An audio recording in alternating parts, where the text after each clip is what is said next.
week that rural municipalities are still being consulted about rural internet and broadband service in Alberta, and that government has not provided a budget or desperately needed implementation plan.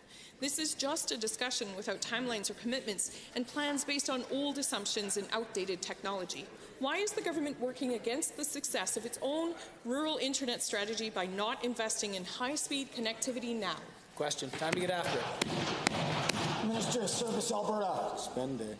Well, thank you very much, Mr. Speaker. Of course, the Ministry of Service Alberta is currently in the process of developing our rural broadband strategy, which will, of course, be ready early in the new year. I've had several great conversations with many counties during RMA, and they are excited about what we are going to have to offer, and I just ask members of legislature to stay tuned on our rural broadband strategy. First supplemental. That was actually promised for this fall. Yesterday's federal fiscal update didn't include anything for Alberta's energy industry, one of the traditional economic drivers for rural Alberta.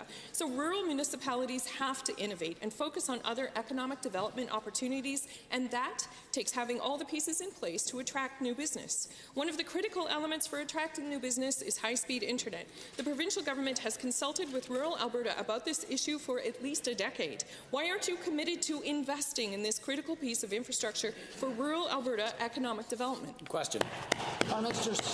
Minister of Economic Development and Trade. Thank you very much, Mr. Speaker. And I do agree with the member that that connectivity and broadband is critically important. We know that. We've been working with municipalities. The Minister of Service Alberta is leading our Government of Alberta response. But I will tell the honourable member that a number of municipalities have received funding through our CARES programs to be engaging with different opportunities in broadband. There are examples of communities like Olds that have ONET, that have taken matters into their own hands. But the municipalities know that they've got an incredible partner in our government and in our Minister of Service Alberta.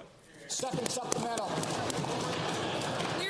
County's resolution at RMA states that connecting to the Government of Alberta's fibre optic infrastructure backbone, or the SuperNet, is cost prohibitive to ISPs and municipalities.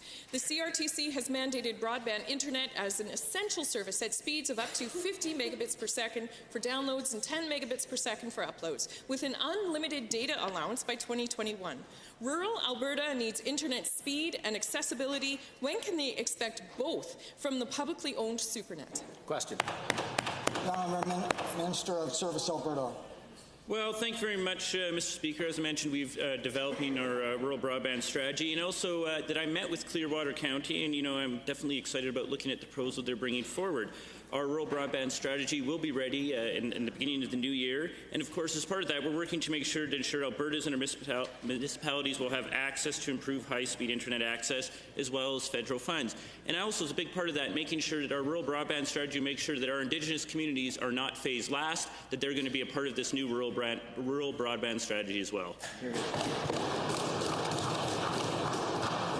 The honourable member for the Middle West Tasquin Cameron.